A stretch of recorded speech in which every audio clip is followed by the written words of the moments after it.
currency swaps are a little bit different from interest rate swaps, not just because you've got two different currencies, but also because the notionals are going to be exchanged both at the beginning as well as at the end of the swap.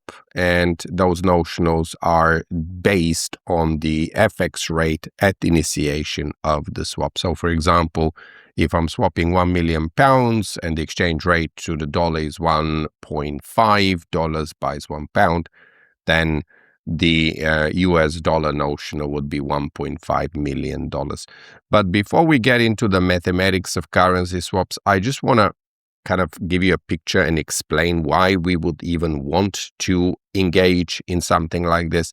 Obviously, there could be speculative reasons like being bullish on one of the currencies, but I'm looking at a sort of hedging scenario. And let's say I've got a UK company, and my UK company wants to expand into the American market. And of course, to expand there, they will need dollars. But the UK company is not very well known in America, so they will be able to borrow in America, but it won't be as cheap as borrowing in the UK because they already have established relationships and their name is well known here. So they will go to the UK bondholder. Here he is holding his bags of UK pounds, and they're going to borrow GBP.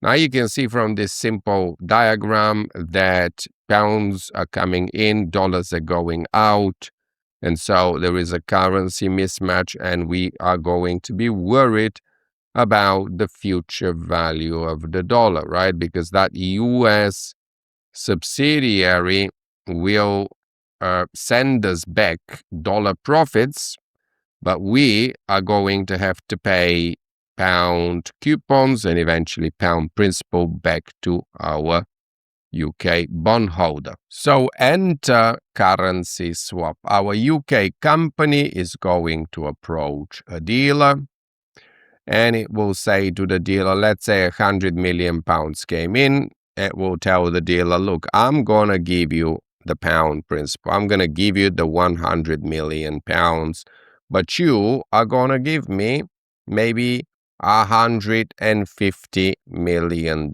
right? That's assuming that the exchange rate is 1 to 1, 1.5. It's irrelevant what it is. Now, what we're going to do here then is, because if you think about the arrows coming in, dollars are coming in. From the point of view of the UK company, it's borrowed dollars from the dealer, so its payments to the dealer will be in the form of dollar coupons. And the payments from the dealer to the UK company will be pound coupons, right? Because if you think about what the dealer's done, the dealer's borrowed £100 million. And so you can see that now we are pretty well hedged, because the pound coupon that the dealer's paying me effectively hedges the pound coupon that I need to pay to my UK bondholder, whereas the dollar profit from my US subsidiary sort of hedges the dollar coupon that I need to pay to the dealer, at least in the sense of FX risk. Obviously, we are not hedging or trying to hedge business risk. If you invest in a sub that doesn't generate profits, well, that's your problem. But at least we've been able to hedge our currency risk with this setup. And remember, at the end of the currency swap, the dealer will have to give me back my £100 million, which I will give back, of course, to my UK bondholder, and I will have to give them back their $150 million.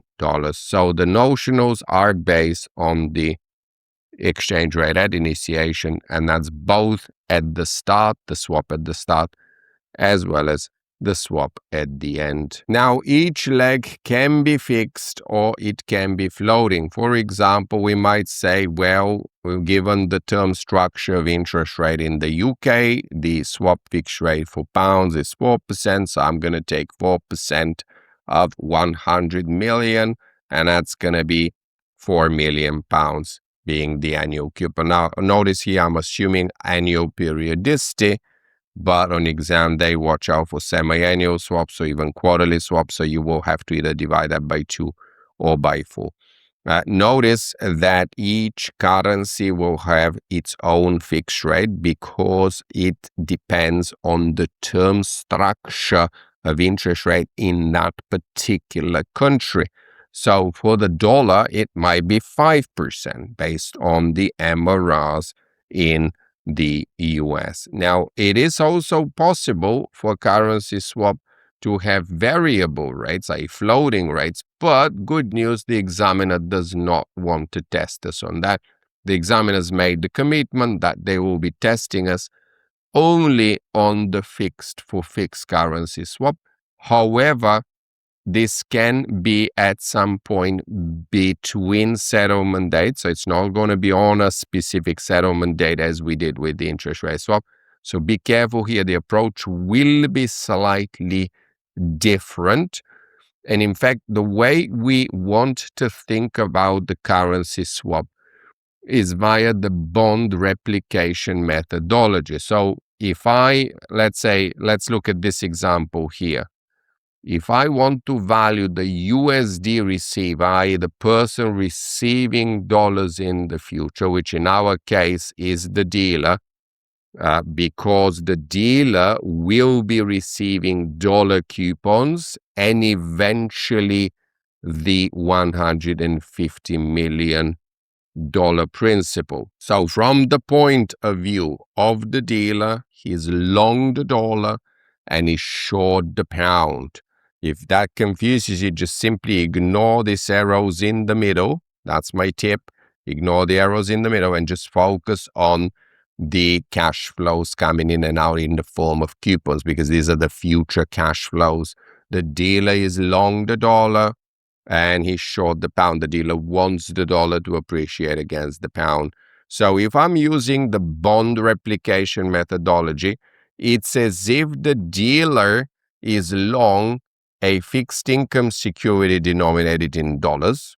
Yeah, if he's long that security, he wants that security to appreciate because the dollar's stronger. And he is also short a fixed income security denominated in pounds. But of course, this being a multiple choice exam, you will know that the final answers are maybe in dollars. So you'll have to take the pounds that you work out for the pound denominated bond and then exchange them into dollars. And watch out here, big mousetrap, guys. You must do so at the current FX rate. This is the FX rate on the valuation date. Please do not use the FX at initiation. That's purely used to determine the notional amounts.